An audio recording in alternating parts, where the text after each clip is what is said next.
Hello viewers, शिक्षा मार्ग पे आपका स्वागत है। बहुत बहुत गुड मॉर्निंग आप सबों को।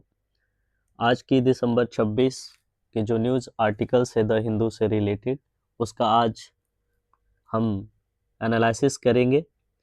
आज के द हिंदू न्यूज़पेपर में बहुत सारे ऐसे आर्टिकल है जो वनडे एग्जाम से रिलेटेड और यूपीएससी बीपीएससी और अनदर स्टेट पीसीएस के संबंधित बहुत ज़्यादा महत्व रखते हैं। तो आज के इस एनालिसिस में हम गहन तरीके से, बहुत ही अच्छे तरीके से डिस्कशन करेंगे सारे न्यूज़ आर्टिकल्स को जो एग्जाम पर्सपेक्टिव्स के हिसाब से बेहतर है।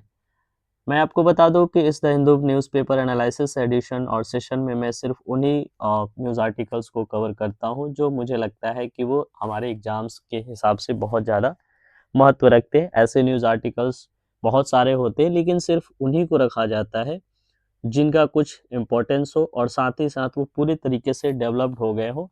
कुछ ऐसे भी न्यूज़ होते हैं जो पूरे तरीके से डेवलप नहीं होते, उनमें समय लगता है, उन्हें डेवलप होने में कुछ और भी चीज़ें हो सकता है लॉन्ग टर्म में आए, तो उसके बाद से उनको कवर किया जाता है। इस हिसाब से देखा जाए तो कुछ जो सिर्फ महत्वपूर्ण होते हैं उन्हें कवर किया जाता है। इससे कि आगे बढ़ूँ, आपको बता दूँ, आपसे ये हमारा हमेशा से रिक्वेस्ट रहा है और रिक्वेस्ट करता हूँ कि आप इस चैनल को सब्सक्राइब कर लें अगर आप इसे पहली बार देख रहे हैं तो, और साथ ही आप इसके जो वीडियोज़ हैं उन दोस्तों को शेयर करें, उन जान परिचितों को आप शेयर करें जिन्हें आप चाहते हैं कि इस तरह के वीडियो से वो लाभान्वित हो। साथ ही आपको यूट्यूब की मैकेनिज्म को बता दूं कि जिस तरीके से हम इस वीडियोस को और इन चैनल को सब्सक्राइब और लाइक करते हैं, उससे इसमें हेल्प मिलती है कि बाकी लोगों तक की इसकी रीच बढ़ती है। तो इस हिसाब से आप इस चैनल को सब्सक्राइब करें और बाकी लोगों में शेयर करें। इससे पहले कि हम आगे बढ़े, आपको बता दें कि हम वनडे एग्जाम से रिलेटेड जो इंग्लिश के पेपर होते हैं उनमें पूछे जाने वाले एंटोनिम्स, सिनोनिम्स और वर्ड्स के जो फॉर्मेशंस होते हैं उसे हम देखते हैं, तो उसे भी आज हम देखेंगे। इससे पहले कि हम आगे बढ़े, आज के जो न्यूज़ आर्टिकल्स क्या क्या इंपॉर्टेंट रहने वाले उस पर एक थोड़ी सी नज़र डालते हैं। सबसे पहला आज जो है हमारा जो न्यूज़ आर्टिकल आज के डिस्कशन में रहने वाला है वो नेट ग्रिड और एनपीआर के कोलैबोरेशन को है कि किस तरीके से जो नेट ग्रिड को एनपीआर से लिंक कर दिया गया है ताकि जो इन्वेस्टिगेशन हो उसमें बेहतर मदद मिल सके। उसके बाद दिल्ली सरकार ने अटल कैंटीन शुरुआत की है। अटल बिहारी वाजपेयी के जो बर्थ एनिवर्सरी है, 101st बर्थ एनिवर्सरी, उसके ऊपर उसको देखेंगे और साथ ही राष्ट्र प्रेरणा स्थल भी इन्हीं के एनिवर्सरी पे शुरू की गई है। पीएम ने, हमारे प्राइम मिनिस्टर नरेंद्र मोदी जी ने लखनऊ में इसकी इनॉग्रेशन किया है। साथ ही एक अच्छा न्यूज़ है ये संथाली को लेकर के, जो लैंग्वेज हैं हमारे ट्राइब्स के, संथाली लैंग्वेज, वो अब जो लैंग्वेज है वो कॉन्स्टिट्यूशन ऑफ इंडिया का ट्रांसलेटेड फॉर्म जो कहें वो संथाली में अब उपलब्ध होगा। हमारे प्रेसिडेंट ने ये कॉन्स्टिट्यूशन जो है संथाली लैंग्वेज में भी रिलीज़ किया है। उसके बाद सबसे महत्वपूर्ण आज का जो एडिटोरियल है उसको बहुत ज़्यादा अच्छे तरीके से देखा जाए तो ये बहुत ही एक अच्छा न्यूज़ आर्टिकल्स है, बहुत ही अच्छा एक एडिटोरियल्स है इंडिया के फॉरेन पॉलिसी के ऊपर।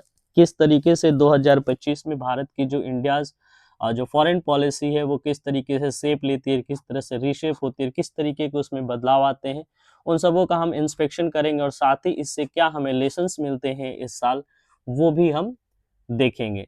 साथ ही एक ब्रीफ में देखेंगे कि होंडुरस है और जो चाइल है, जो साउथ अमेरिका के कुछ देश हैं ये, तो उनमें प्रेसिडेंशियल इलेक्शन हुए हैं और उनके जो प्रेसिडेंट चुन के आए हैं उनके सिर्फ हम थोड़े से डिटेल्स देखेंगे। आइए बढ़ते हैं आगे। हमारा जो अगला जो ये वर्ड मीनिंग का जो कॉन्सेप्ट है उसको क्लियर करते हैं कि क्या है आज के द हिंदू आर्टिकल्स और न्यूज़ में जो एडिटोरियल्स हैं उनमें इम्पोर्टेंट वो टॉप 10 वर्ड जो हमारे वनडे एग्जाम के लिए महत्व रखते हैं। सबसे पहला जो वर्ड है वो है डिसिपेट। डिसिपेट का मतलब होता है छितराना, धीरे धीरे गायब हो जाना, या यूं कहें कि डिमनिश हो जाना, डिसअपियर हो जाना। तो ये डिसिपेट जो है वो आज हम देखेंगे सबसे पहले वर्ड के तौर पे।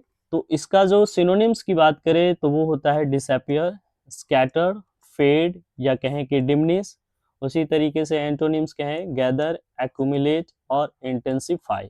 इसी डिसिपेट से जुड़ा हुआ एक सेंटेंस देखेंगे ताकि इसके फॉर्मेशन को हम बेहतर तरीके से समझ सकें। तो सेंटेंस है, if you stay calm your anger will slowly dissipate after a few minutes. अगर आप शांत रहते हो तो आपका जो गुस्सा है धीरे धीरे, पूरे तरीके से धीरे धीरे कहें तो गायब हो जाएगा, शांत हो जाएगा कुछ ही मिनटों में। अगला वर्ड है हमारा एमिनेंट। एमिनेंट मतलब होता है आसन्न, शीघ्र होने वाला। कहने का मतलब बहुत ज़्यादा जल्दी जो काम हो जाए, जो घटना घट जाए, उसे एमिनेंट कहते हैं। इमिनेंट सिनोनिम्स की बात करें तो इम्पेंडिंग, अप्रोचिंग, अपकमिंग। वही एंटोनिम्स की बात करें तो डिस्टेंट, रिमोट और unlikely. Dark cloud showed the rain was imminent so we carried umbrella. कहने का मतलब है कि ये जो घने बादल है, काले घने बादल है, वो इस तरीके से हमें दिखा रहे हैं, शो कर रहे हैं कि तुरंत ही बारिश होने वाली है, इसलिए हमने अपना छाता ले लिया। आइए अगले वर्ड्स की तरफ बढ़ते हैं। टेनस मीनिंग होता है कमजोर, अस्थिर या फिर नाजुक। वहीं सिनोनिम्स की बात करें तो वीक, फ्रेजाइल और सैकी, ये इसके सिनोनिम्स हो गए। स्ट्रॉन्ग, फर्म, सॉलिड, ये इसके एंटोनिम्स हो गए। His excuse for being late sounded tedious, so the teacher didn't accept it। यानी तो उसके जो एक्सक्यूज थे लेट आने के, वो बहुत ज़्यादा कहें तो कमज़ोर दिखे। इसका मतलब है कि बहुत ज़्यादा कहें तो ये रिलायबल नहीं दिखे, इस वजह से टीचर ने उसे एक्सेप्ट नहीं किया। आइए अगला वर्ड है अनप्रिडिक्टेबिलिटी। अनप्रिडिक्टेबिलिटी जो है प्रिडिक्टेबल से बना हुआ है वर्ड, जिसका अपोजिट कहें उससे। प्रिडिक्टेबल होता है प्रिडिक्ट करना, किसी भी चीज़ को प्रिडिक्ट करने को ही जो क्षमता होती है उसे प्रिडिक्टेबिलिटी कहते हैं, और प्रिडिक्टेबिलिटी के जो अपोजिट होता है वो अनप्रिडिक्टेबल होता है। ठीक है, तो अनप्रिडिक्टेबिलिटी अप्रत्याशित, जिसका अंदाज़ा नहीं लगाया जा सके। आखिर ये कोई घटना होने वाली है और उसका जब हम अंदाज लगा लेते हैं तो उसे हम बोलते हैं प्रिडिक्टेट करना, मतलब हम उसको प्रिडिक्टेबिलिटी के फॉर्म में उसको मानते हैं। लेकिन जब उसका अंदाज़ा नहीं लगाया जा सके तो उसे कहते हैं अनप्रिडिक्टेबिलिटी। उसके बाद अगर सिनोनिम्स की बात करें तो अनसर्टेनिटी, इनस्टेबिलिटी, वेरिएबिलिटी। उसी तरीके से प्रिडिक्टेबिलिटी और सर्टेनिटी, स्टेबिलिटी, ये हो जाते हैं इसके and. The unpredictability of traffic is why he always leaves home early. यानी ये अनप्रिडिक्टेबिलिटी है ट्रैफिक के बारे में कि ट्रैफिक जाम रहेगा या नहीं रहेगा, इसी की वजह से वो जो है हमेशा घर से जल्दी निकलता है। आइए अगले वर्ड की तरफ बढ़ते हैं। एम्बिगस। एम्बिगस क्या है? अस्पष्ट, दो अर्थ वाला। कहें कि मतलब कि वैसा मीनिंग, एक ऐसा शब्द जिसके अर्थ दो हो, स्पष्ट नहीं हो कि क्या कहना चाहते हैं, तो उसको कहते हैं अनक्लियर हो, वेग हो, कंफ्यूजिंग हो। तो ये हो जाते हैं हमारे साइनो और एम्बिगस के। वहीं अगर एंटो की बात करें तो क्लियर, एक्सप्लिसिट, डेफिनिट, ये हो जाते हैं antonyms. The teacher asked him to rewrite the ambiguous sentence in simple। Teacher ने उसे वैसे confusing sentences को दोबारा लिखने के लिए कहा जो एकदम से कहें समझने लायक नहीं थे। ठीक है, उसको साधारण भाषा में लिखने को कहा। अगले वर्ड की तरफ बढ़ते हैं। वोलेटाइल मीनिंग होता है अस्थिर, जल्दी बदलने वाला, विशेषकर स्थिति या माहौल। अभी इससे पहले भी हम लोगों ने देखा था इमिनेंट का, उसी से मिलता जुलता है ये। तो ये अनस्टेबल, एक्सप्लोसिव और चेंजेबल, ये हो गए सिनोनिम्स। और स्टेबल, काम, स्टीडी जो है वो हो गए इसको antonyms. The market is so volatile the prices change with in a single day. Market जो है इतना वोलेटाइल है, अस्थिर है कि वो प्राइसेस जो है एक दिन में ही बदल जाते हैं। मार्केट की बात की जा रही है। ठीक है, आगे देखते हैं रिट्रेंचमेंट। रिट्रेंचमेंट यानी कि छटनी, खर्च में कटौती, किसी तरह के फंड या किसी तरह के खर्च में जब कटौती की जाती है तो उसे बोलते हैं रिट्रेंचमेंट। यानी कि downsizing, lay off, reduction, recruitment, expansion, increase, ये हो जाते हैं एंटोनिम्स। ठीक है, news of possible retrenchment in the company made employees nervous. यानी ये खबर की छटनी होने वाली है कंपनी में, एम्प्लॉयज लोग को नर्वस कर दिया। ठीक है, सैंक्शन करते हैं। सैंक्शन मतलब होता है प्रतिबंध, दंडात्मक कदम, अक्सर आर्थिक रूप से। कहने का मतलब है कि जब किसी इकोनॉमिक फील्ड में जब ट्रेड के फील्ड में सैंक्शंस की बात की जाती है तो हम कहते हैं प्रतिबंध लगाना, जैसे पेनाल्टी, रेस्ट्रिक्शंस, बैन्स, ये सारे सिनोनिम्स वर्ड्स हैं। एंटोनिम्स की बात करें तो एड, अप्रूवल और support. Trade sanction on the country made imported goods very expensive. अगले जो वर्ड है वो है डिटेंशन और इंट्रोस्पेक्शन। सबसे पहले डिटेंशन को देखते हैं। डिटेंशन का मतलब होता है किसी को हिरासत में लेना या रोक कर रखना। कस्टडी, कन्फाइनमेंट एंड होल्डिंग इसके सिनोनिम्स है। वहीं जब एंटोनिम्स को देखें तो रिलीज, फ्रीडम और डिस्चार्ज, ये एंटोनिम्स हो गए। The police kept the suspect in detention for further questioning. ठीक है, पुलिस ने सस्पेक्ट को यानी कि जिस पे शक था उसे डिटेंशन में रखा आगे के सवालों के लिए। इंट्रोस्पेक्शन होता है आत्मचिंतन, अपने व्यवहार पर विचार, खुद के विचार जो कार्य होते हैं जो करते हैं व्यक्ति, उसके ऊपर जब वो सोचते हैं, समझते हैं और जांचते परखते हैं कि क्या उन्होंने सही किया या गलत किया, तो उसको कहते हैं इंट्रोस्पेक्ट करना, यानी introspection. Self examination, reflection, contemplation, ये सारे जो होते हैं इंट्रोस्पेक्शन के सिनोनिम्स हैं। वहीं अगर इम्पल्सिवनेस, थॉटलेसनेस और नेग्लेक्ट की बात करें तो ये हो जाते हैं antonyms. A few minutes of introspection a night helps him plan a better next day। तो ये थे कुछ 10 ऐसे इम्पोर्टेंट वर्ड्स जो एसएससी और वनडे जैसे एग्ज़ाम के लिए ये बहुत ज़्यादा महत्व रखते हैं, बहुत ज़्यादा इंपॉर्टेंस रखते हैं। इंग्लिश के पेपर्स में ये बहुत ज़्यादा पूछे जाने वाले ऐसे शब्द हैं। तो ये आज के जो एडिटोरियल्स थे द हिंदू के, उससे आपके लिए हमने ये पिक किया था। चलिए आगे बढ़ते हैं हमारे न्यूज़ आर्टिकल्स की तरफ। तो आज न्यूज़ आर्टिकल्स को बढ़ने से पहले आपको बता दूं कि आज का जो दिन है दिसंबर 26, वो उधम सिंह के जो जन्मदिन है उसके रूप में मनाया जाता है। उधम सिंह का जन्म जो था 26 दिसंबर 1899 में जो हुआ था, ठीक है, और उनका देहांत 31 जुलाई 1940 को हुआ था। ये हमारे भारतीय क्रांतिकारी थे, गदर पार्टी जो थी उससे, या फिर और साथ ही साथ ये एचएसआरएस से भी जुड़े हुए थे, हिंदुस्तान सोशलिस्ट रिपब्लिक एसोसिएशन के भी ये जुड़े हुए थे।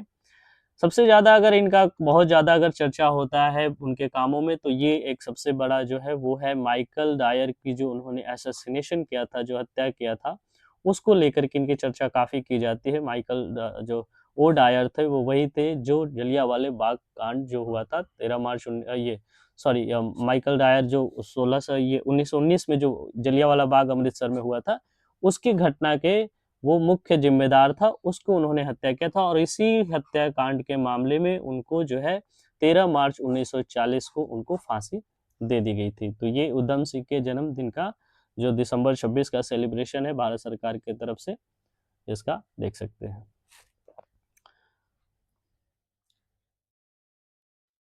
जहाँ तक बात करें उधम सिंह की, तो उन्होंने जब जब उनको जेल में रखा गया, कस्टडी में जब वो थे, तो उन्होंने अपना नाम रखा था राम मोहम्मद सिंह आज़ाद। ये बहुत ही देखने वाली बात है कि उन्होंने ये जो नाम रखा था वो जितने भी हमारे भारत में जो मेजर रिलीजन्स है उनके कॉम्बिनेशन से था। तो ये बताता है कि वो कितने बहुत ज़्यादा सेकुलर थे और साथ ही साथ वो एंटी कॉलोनियल सेंटिमेंट के थे। ठीक है, आइए आज आगे बढ़ते हैं। जो हमारा फर्स्ट आज का जो न्यूज़ आर्टिकल्स है नेट ग्रिड और एनपीआर को लेकर के, उस पर नज़र डालते हैं। जहां तक बात करें नेट ग्रिड की, तो हमने पीछे भी चर्चा किया था कि नेट ग्रिड एक्चुअली में क्या है, कि जो नेशनल जो है एक ग्रिड है जिसमें हमारे जो एजेंसी है, सिक्योरिटी एजेंसी, स्टेट और जो सेंट्रल सिक्योरिटी एजेंसी जैसे एनआईए है या फिर इंटेलिजेंस ब्यूरो है, वो कोलैबोरेशन करके एक ऐसा प्लेटफॉर्म बना रही है जो आपस में ये जो इन्फॉर्मेशन है वो रियल टाइम पे शेयर कर सके, ताकि जो क्राइम है उसको रोका जा सके। तो ये नेशनल इंटेलिजेंस ग्रिड जो है उसे अब एनपीआर, जिसे नेशनल ये और पॉपुलेशन रजिस्टर जिसे एनपीआर कहा जाता है, जो सीए जो प्रोटेस्ट चल रहे थे 2020 में, जो सीए आया था 19 में, उसमें ये काफ़ी विवाद के रूप में देखा जा रहा था एनपीआर। तो उस एनपीआर से कहें कि ये जो हमारा नेशनल पॉपुलेशन रजिस्टर है उससे इस नेट ग्रिड को जोड़ दिया गया। आखिर ये क्यों जोड़ा गया है, क्या इसके फायदे हैं? तो सबसे पहले ये समझते हैं कि इस एनपीआर में लगभग 119 करोड़ जो हमारे फैमिली हैं उनका उसमें डाटा है, और जब ये डाटा जुड़ जाएगा तो इस डाटा का एक्सेस ये नेट ग्रिड कर सकते हैं, और जो भी इंटेलिजेंस गैदरिंग करनी उसमें बहुत जल्दी कहें तो ये शीघ्रता से मदद मिल सकेगी। स्पीडी इन्वेस्टिगेशन जो होंगे वो हो सकेंगे क्रिमिनल केसेस में। इसमें एक टूल है नेट ग्रिड में, बहुत सारे टूल्स हैं जिसमें एक टूल है जिसको गांडिवा कहा गया है। गांडिवा जो है वो एक्चुअली में क्या है, ये फेशियल रिकॉग्निशन पे काम करता है, यानी कि किसी भी फेस को रिकॉग्नाइज करता है और उससे क्या होता है कि क्रिमिनल्स को पकड़ने में मदद मिलती है। आइए जानते हैं दिल्ली सरकार की एक इनिशिएटिव है कैंटीन को लेकर के, अटल कैंटीन। ये जो अटल कैंटीन है, अटल बिहारी वाजपेयी जो हमारे फॉर्मर जो प्राइम मिनिस्टर थे उनकी जो 101वीं जयंती थी उसके उपलक्ष्य में ये शुरू किया गया है। ये अपने आप का कहें तो फर्स्ट बैच था 45, जिसमें लगभग 5 रुपए में, ये मात्र 5 रुपए में लोगों को वहाँ पे भोजन मिलेगा। ठीक है, तो ये इनिशिएटिव है दिल्ली सरकार की। ये जो इम्प्लीमेंटेशन किया गया है Delhi urban shelter improvement board के थ्रू किया गया है, DUSIB के द्वारा किया गया है, और इस कैंटीन की जो प्लान है उसमें 100 कैंटीन खोलने का लक्ष्य रखा गया है, जिसमें लाख से ऊपर लोगों को डेली जो है खाना मिलेगा। साथ ही एक अलग इनिशिएटिव देखें तो कहें कि जो लेफ्टिनेंट गवर्नर है दिल्ली के VK सक्सेना, उन्होंने 11 एकड़ की एक पार्क को डेवलप, जो पार्क है उसका नाम जो है वो अटल बिहारी वाजपेयी सद्भावना उद्यान रख दिया है, जो DDA के द्वारा यानी दिल्ली डेवलपमेंट अथॉरिटी के द्वारा बनाया गया था। लखनऊ में प्रधानमंत्री नरेंद्र मोदी ने राष्ट्रीय प्रेरणा स्थल का उद्घाटन किया, और ये 65 एकर्स में फैला एक कहें तो कमल शेप का मेमोरियल है, जो लोटस शेप्ड मेमोरियल है उसका उन्होंने उद्घाटन किया अटल बिहारी वाजपेयी के जन्मदिन के अवसर पे ही। और इसमें जो हमारे 3 मूर्ति होंगे स्थापित ब्रोंज के, कांस्य के, जिसमें हमारे एक्स PM अटल बिहारी वाजपेयी का, साथ ही दीनदयाल उपाध्याय और श्यामा प्रसाद मुखर्जी का होगा। अटल जी का जो बर्थ एनिवर्सरी है उसे सेलिब्रेट किया जाता है गुड गवर्नेंस डे में, ये सबको पता है। आइए देखते हैं अगला जो आर्टिकल है वो बहुत ही ब्रीफ है लेकिन बहुत ही इम्पोर्टेंट है, और इम्पोर्टेंट इस मामले में है कि जो ट्राइब्स हैं, संथाली ट्राइब्स, जो संथाल परगना में ज़्यादातर विशेषकर वो रहते हैं, जो कि झारखंड, उड़ीसा, वेस्ट बंगाल और बिहार में पाए जाते हैं ये ट्राइब्स, उनकी जो लैंग्वेज है संथाली लैंग्वेज, उसमें अब भारत का संविधान को ट्रांसलेट किया गया है। मतलब कि कॉन्स्टिट्यूशन ऑफ जो इंडिया है, भारतीय जो संविधान है, वो अब संथाली लैंग्वेज में भी उपलब्ध है। और ये जो संथाली लैंग्वेज है वो एक उनकी जो स्क्रिप्ट है OIHK स्क्रिप्ट, उसके अंतर्गत लिखी गई है, उसके तरीके से लिखी गई है। उस मौके पे हमारे जो वाइस प्रेसिडेंट है CP राधाकृष्णन, और अरुण, ये जो हमारे यूनियन मिनिस्टर हैं अर्जुन राम मेघवाल, वो भी मौजूद थे। आइए आज के जो एडिटोरियल है बहुत ही खास है, बहुत ही इम्पोर्टेंस है। ये जो आर्टिकल है फॉरेन पॉलिसी के ऊपर लिखा गया, और ये फॉरेन पॉलिसी जो है वो सिर्फ एक देश पे सीमित नहीं है। ये पूरे 2025 में भारत का जो पूरा का पूरा टारगेट रहा अपने फॉरेन पॉलिसी को अचीव करने का, वो कितना उसे अचीव कर पाई और कितना उसे अचीव नहीं कर पाई, इसके ऊपर है। साथ ही साथ भारत की जो फॉरेन पॉलिसी में कुछ बदलाव देखे गए हैं, उसकी जो आशाएं थी वो किस तरीके से पूरे हुए, किस तरीके से पूर्ण नहीं हुए, उस पर चर्चा की गई। और साथ ही भारत को क्या आगे जो है 2025 से सीख लेनी चाहिए, उस पर बड़े विस्तार से इसमें बात की गई है। तो इन सारे जो तथ्यों का जो विश्लेषण है वो हम करेंगे। सबसे पहले एडिटोरियल की तरफ बढ़े, हम जान लें कि ये एडिटोरियल सुहासिनी हैदर जी के द्वारा लिखा गया है, जो कि ये डिप्लोमेटिक एडिटर रह चुकी है बहुत सारे द हिंदू पेपर और बहुत सारे न्यूज़ ऐसे जो हैं उससे जुड़ी हुई हैं। साथ ही साथ ये CNN के इंटरनेशनल जो है और उसमें भी ये काम कर चुकी हैं, और ये वर्ल्ड व्यू के नाम से एक जो है प्रोग्राम करती हैं, ऑनलाइन शो है world wide with Suhasini Haidar. तो इस पूरे के पूरे न्यूज़ आर्टिकल्स एडिटोरियल में जो हम देखेंगे, उनका मानना है कि दिल्ली ने जो है इस पूरे 2025 में विभिन्न तरह के चैलेंजेस का सामना किया, जिसमें इकोनॉमी और एनर्जी सिक्योरिटी से लेकर के ग्लोबल स्ट्रेटेजी स्टेबिलिटी, इन सब मुद्दों पे भारत को बहुत कुछ झेलना पड़ा, या फिर कहें कि सामना करना पड़ा। किस तरीके से उसमें भारत जो सफल हुआ, किस तरीके से असफल रहा, और भारत को इससे क्या सीख लेनी चाहिए, उस पर विस्तार से उन्होंने चर्चा किया है। आइए आगे बढ़ते हुए देखते हैं इस एडिटोरियल को। सबसे पहले उनका जो कहना है, जो हेडलाइंस में ही कहते हैं वो कि dissipating promises for Indian foreign policy. इससे साफ पता चलता है कि वो किस तरीके की आर्टिकल्स जो है वो लिखने के जा रही, आगे क्या बताना है। जो उनका मानना है कि जो भारत की जो फॉरेन पॉलिसी के जो प्रोमिस थे वो धीरे धीरे कहे तो गायब होते चले गए 2025 में, मतलब कहें कि वो कम होते चले गए, डिमिनिश होते चले गए। उनका कहना है कि भारत ने 2025 में जो शुरुआत की थी लोगों से फॉरेन पॉलिसी को लेकर के, वो धीरे धीरे कहे तो डिमिनिश हो गया है। साथ ही वो कहते हैं कि जिस तरीके से यूनाइटेड स्टेट्स से ये उम्मीद थी कि जब ट्रम्प आएंगे जब सेकेंड टर्म में, तो काफ़ी ज़्यादा हमें मदद मिलेगी, लेकिन उस तरीके से जो हमारी फॉरेन पॉलिसी के जो बिल्डअप है वो नहीं हो सका। आगे हम ये भी देखेंगे। साथ ही साथ भारत ने 2025 में long running bilateral trade agreement बहुत सारे देशों के साथ किया, जिसमें यूनाइटेड स्टेट्स है, यूनाइटेड किंगडम, ब्रिटेन है, ऑस्ट्रेलिया है, न्यूजीलैंड है, यूरोपियन यूनियन है, इन सबों के साथ किया।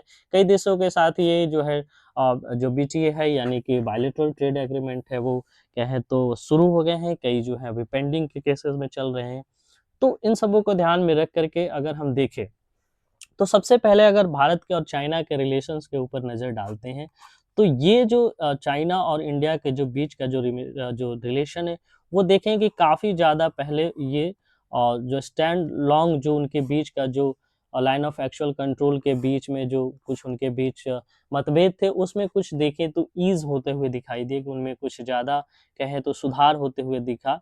और जब मिस्टर मोदी यानी कि हमारे प्रधान मिनिस्टर नरेंद्र मोदी ने जब चाइना विजिट किया उसके बाद से, अगर हम चाइना और रसिया की बात करें, तो जो इश्यूज हैं हमारे, वो फोटो मोमेंट कहते कहते हैं कि ये जो भी कुछ हुए हमारे जो रिलेशन थे चाइना के साथ या फिर रसिया के साथ, जब चाइना के जो प्रेसिडेंट है और जब रशियन प्रेसिडेंट से हमारे जो प्राइम मिनिस्टर नरेंद्र मोदी हम मिलते हैं, तो वो कहीं ना कहीं ज़्यादा वो आइकनिक फोटो मोमेंट रह के चला, क्योंकि वो जो कुछ होना था, जितना सफल होना चाहिए था ये मीटिंग्स का, उतनी जो है रिजल्ट्स हमें देखने को नहीं मिलता है। चाइना की बात करें तो वो कहते हैं कि जो फ्लाइट वीज़ा पिलग्रिमेज जो था, यानी कि यात्रियों को लेकर के जो वीज़ा था, उसमें काफ़ी ज़्यादा तो सुधार हमें देखने को मिलता है। लेकिन वही अगर हम जो फंडामेंटल सिक्योरिटी की बात करते हैं एलएसी के पास के लाइन ऑफ एक्चुअल कंट्रोल के पास, तो उतनी ज़्यादा हमें सुरक्षा वहाँ देखने को नहीं मिलती, उतनी ज़्यादा गारंटी हमें देखने को नहीं मिलती। यानी कि कहें कि चाइना की जो दखलंदाजी इन क्षेत्रों में, वो हमें कम होता हुआ नहीं दिखा। इसके बावजूद कि हमारे प्रधानमंत्री और जो चाइना के जो प्रेसिडेंट है शी जिनपिंग, उनके जो मुलाकात है और उनके जो फोटो शूटिंग का जो सेशन कहें, ये आरोप लगा रहे हैं वैसा, तो उसके बावजूद भी ऐसा कुछ ज़्यादा सुधार देखने को नहीं मिला।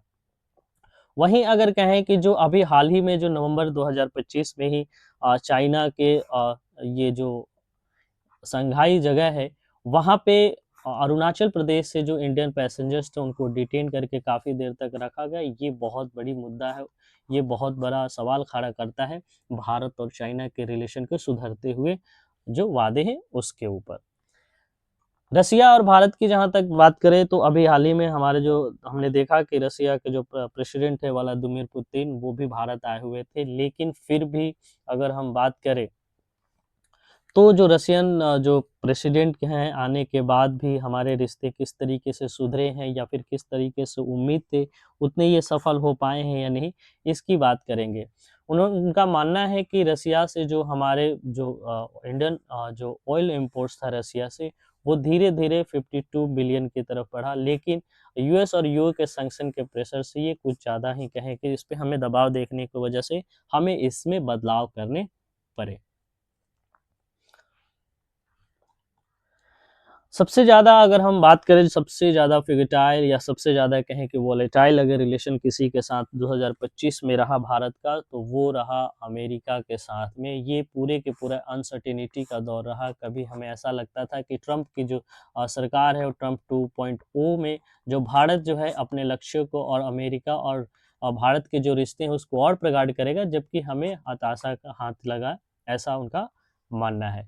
ठीक है, तो वो जो मोस्ट डिफिकल्ट इसको मानती हैं year of the century Bharat और अमेरिका के रिलेशंस को लेके। इसके सबसे बड़े कारण वो गिनाती हैं कि ये जो टैरिफ है इमिग्रेशन को लेकर के और बहुत सारे जो सैंक्शन लगाए गए हैं भारत के ऊपर, इसके नज़र से देखा जाए तो ये बहुत ज़्यादा ही हम कहें कि डिफ़िकल्ट टाइम था। वाशिंगटन ने यानी कि अमेरिका ने ये भारत के ऊपर 25% का जो रेसिप्रोकल ट्रैफिक लगाने का जो निर्णय लिया था, उसे बढ़ा करके वो 50% की तरफ ले गया और इससे बहुत ज़्यादा जो लेबर इंटेंसिव जो सेक्टर थे, जैसे अपैरल और जेम्स और ज्वेलरी से लेकर के और साथ ही सी फूड के, काफ़ी ज़्यादा प्रभावित हुए।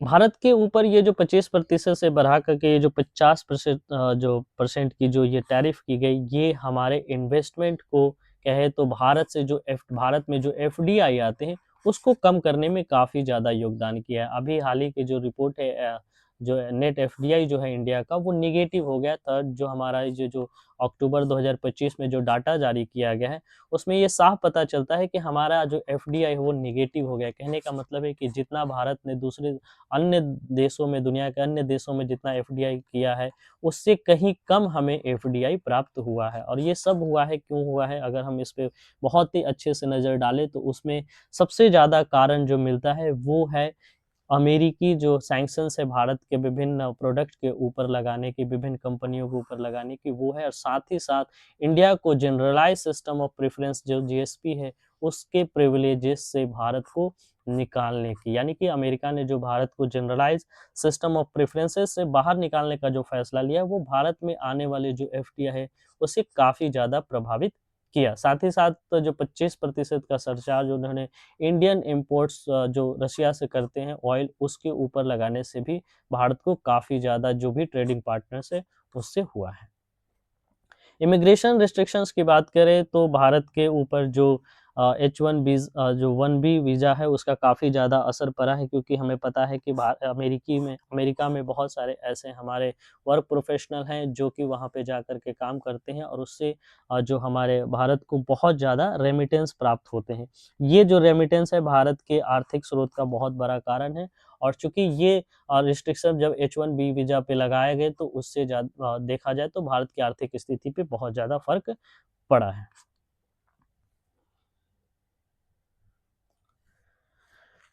अगर पास्ट की बात करें तो 2017 में नेशनल सिक्योरिटी स्ट्रेटेजी जो यूएसए का जारी किया गया था, उसमें भारत को काफ़ी सराहना मिली थी, भारत को काफ़ी तारीफ़ की गई थी। उसे लीडिंग ग्लोबल पावर कह के बोला गया था और साथ ही साथ उसे कहा गया था कि जो मेजर डिफेंस पार्टनर है, किसमें? जो इंडो स्पेसिफिक रीजन है उसमें। लेकिन वहीं 2025 की बात करें, जो एनएसएस जो आया है नेशनल सिक्योरिटी स्ट्रेटेजी, उसमें भारत की जो भूमिका है उसको काफ़ी लिमिटेड करके बताया गया है। और साथ ही साथ इसके जो इंडो पैसिफिक सिक्योरिटी में जो रीजन्स में जो क्रिटिकल मिनरल्स को लेकर के जो पहले तारीफ की जाती थी, उस पे बहुत कम बात की गई। यानी कि कहें तो अगर हम देखें तो अमेरिका और भारत की जो रिलेशन है, उसमें काफ़ी ज़्यादा चेंजेस देखने को मिली है। जहाँ एक तरफ हम वादा करते थे और सपने देखते थे कि प्रॉमिस करते थे कि जो इंडिया और जो यूएस का जो रिलेशन है वो काफ़ी ज़्यादा मजबूत है, वो हम जो इंडो पैसिफिक का जो रीजन था, उसमें जो चाइना को कॉम्बैक्ट करने का, चाइना को ये कहें कि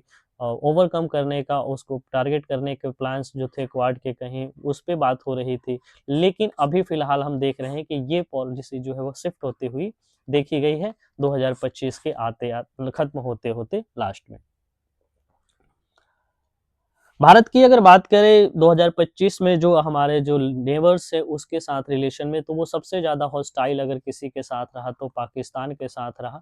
पाकिस्तान के साथ हमने देखा कि टेरर अटैक हमारे देश में किए गए और अभी हाल ही में जो टेरर किए गए, वो भी एक तरह से कहीं न कहीं उसी तरफ इशारा करते हैं। साथ ही भारत ने पाकिस्तान के जो आतंकवादी ग्रसित जो क्षेत्र थे जहाँ पे जो भी कुछ ट्रेनिंग कैंप्स थे उस पे हमला भी किया। तो इस तरीके से देखें तो पाकिस्तान और भारत के जो रिश्ते थे वो पूरी तरीके से कहें कि नेगेटिव के फॉर्म में सारनेस उसमें देखा गया। और अगर हम बात करें साथ ही बांग्लादेश की बात करें तो अभी के जो वहाँ पे हालात है वो भी पूरी तरीके से देखें तो जो हमारे भारत है उसके खिलाफ होता हुआ देख रहा है। लेकिन इसको सुधारने की जो कोशिश की गई थी भारत सरकार के द्वारा उसमें खासा कुछ बदलाव देखने को नहीं मिला है। वहीं external affairs minister S Jaishankar Pakistan 2024 के अक्टूबर में जाते हैं लेकिन कोई खास उससे पॉजिटिव साइन देखने को नहीं मिलता है। वहीं तालिबान की बात करें तो इससे दुबई में जो जनवरी 2025 में तालिबान के साथ जो बैठक हुई उससे भी कोई खास हमें असर देखने को नहीं मिला। और नेपाल और श्रीलंका जैसे देशों से भी हमारे जो रिश्ते हैं वो काफ़ी उत्साहित नज़र नहीं आते हैं, ऐसा हैदर जी का मानना है। आइए बात करते हैं जितने भी प्रोटेस्ट बांग्लादेश में हो रहे हैं अभी जो कुछ या फिर नेपाल में जो जेनजी प्रोटेस्ट हुए डेमोन्स्ट्रेशन हुए उस सबों ने भारत के जो रिश्ते हैं वहाँ की जो गवर्नमेंट है उससे हमारे जो चैलेंजेस है उसको बढ़ा दिया है। कहने का मतलब है अगर वहाँ पे नेपाल में या फिर जो बांग्लादेश में जो नई सरकार आएगी उनसे जो हमारे रिश्ते होंगे किस तरीके में कैसे होते वो पूरी तरीके से कहें तो अनप्रेडिक्टेबल है। दिल्ली को जो है हमेशा कहे तो इसके लिए तैयार होना होगा इन समस्याओं से जूझने के लिए। जो भी सरकार आएगी उनसे अपने रिश्ते को किस तरीके से अंजाम देते हैं इस पे नजर देने की बात है।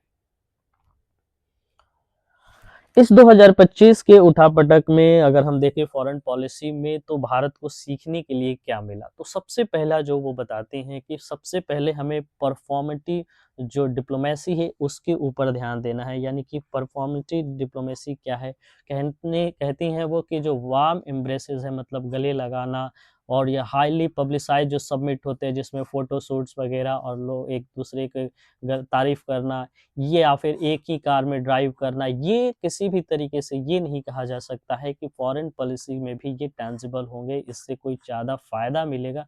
इस तरीके के जो रिश्ते हैं उससे देश की जो हित है उससे जो है फ़ायदा मिलेगा ऐसा नहीं है। ये कहने का मतलब है कि अगर आप किसी देश के साथ अगर किसी के साथ अगर आप एक कार में घूम रहे हैं या फिर किसी तरीके से आप दूसरे देश के प्रेसिडेंट को गले लगा रहे हैं इसका ये कतई मतलब नहीं हो जाता है कि हमें हमारे देश के जो रिश्ते उस देश से सुधर सकते हैं या फिर सुधरे हुए। यानी कि कहने का साफ मतलब है कि इन सबों पे कम ध्यान दे करके हमें अपने जो रिश्ते हैं वो सुधारने के लिए जो स्ट्रेटेजी होनी है उस पे ध्यान देना चाहिए, ना कि शोबाजी के ऊपर ध्यान देना चाहिए। उसके के बाद वो कहते हैं कि जो एग्रेशन है किसी भी देश के प्रति जो एग्रेशन है किसी देश के प्रति जो खिलाफ और जो हमारी कहें तो एक्शन है उसमें भी वो कहते हैं कि सहजता बरतने की ज़रूरत है। क्योंकि किसी देश के साथ अगर आप बॉयकॉट कर रहे हैं किसी देश को आप हाशिए पे लाना चाहते हो तो उसका मीनिंग तभी वो कुछ हो सकता है जब इसके सपोर्ट में कोई हो। अकेले रह करके किसी देश का पूरे तरीके से बॉयकॉट बॉयकॉट खेलने से उसका कोई मतलब नहीं बनता है। उसी के बाद ये कहते हैं कि जो विश्व गुरु का जो प्रोजेक्शन है भारत का कि हम विश्व गुरु बनने वाले हैं या फिर कहें कि G20 में विश्व मित्र की जो बात किए गए हैं वो भी कुछ ज़्यादा काम नहीं किया। और कहते हैं कि ऐसा नहीं हो कि हमें विश्व विक्टिम बनने के कगार पे आ जाए। तो इससे हमें बचने की ज़रूरत है आगे के फॉरेन पॉलिसी और स्ट्रेटेजी के थ्रू। एक अलग पर्सपेक्टिव की तरफ वो इशारा करती हैं वो है ब्लेमिंग ऑल अदर्स। यानी कि किसी भी कार्य के लिए किसी भी घटना के लिए किसी भी इंसिडेंट के लिए अदर्स को जो ब्लेम करने की जो नीति है उससे बचना चाहिए। जैसे भारत की जो पॉलिसी है भारत की जो इकोनॉमी है भारत की जो स्थिति है अगर उसमें किसी तरह का कोई बदलाव आता है कोई नेगेटिव परिवर्तन आता है तो उसके लिए अपने आप को स्ट्रेटेजिक में बदलाव लाने की ज़रूरत है, ना कि दूसरे को ब्लेम करना। जैसे American sanction Chinese manoeuvring Pakistan में ये मैकिनेशन इन सबों को हमें बचना चाहिए। जो हमारे जो नेबर्स हैं उसके जो स्टेट्स हैं नेबरिंग स्टेट्स है इस तरह की चीज़ें जो हैं वो काफ़ी ज़्यादा डिसअपॉइंटमेंट्स करती हैं काफ़ी ज़्यादा हतोत्साहित करती हैं। इन सबों से हमें बचने की आवश्यकता है। दूसरी तरफ ये कहते हैं कि हमें डबल स्टैंडर्ड्स को अवॉइड करनी चाहिए। डबल स्टैंडर्ड्स कहने का मतलब क्या है कि एक तरफ वो चीज़ें अगर गलत है तो दूसरी तरफ वो सही नहीं हो सकती है। अगर इस तरफ वो चीज़ गलत है तो इस तरफ भी गलत होगे। अगर ये इस तरफ ये सही है तभी जाकर के इस तरफ सही होगी। यानी कि डबल स्टैंडर्ड्स हमें पॉलिसी को फॉलो नहीं करना है कि ये एक तरफ तो गलत है, दूसरी तरफ ये सही है, ऐसा नहीं चलेगा। जैसे लिंचिंग को लेकर के जो माइनॉरिटी को जो बांग्लादेश में जो लिंचिंग देखने को मिल रहा है जो हिंदुओं को लेकर के, उसको वो कहते हैं कि वो गलत है तभी जब हम जो है इसी तरीके से भारत में होने वाले जो इस तरह के जो सिमिलर अटैक्स होते हैं माइनॉरिटीज़ के ऊपर, अगर उसे हम कहते हैं कि गलत है तो।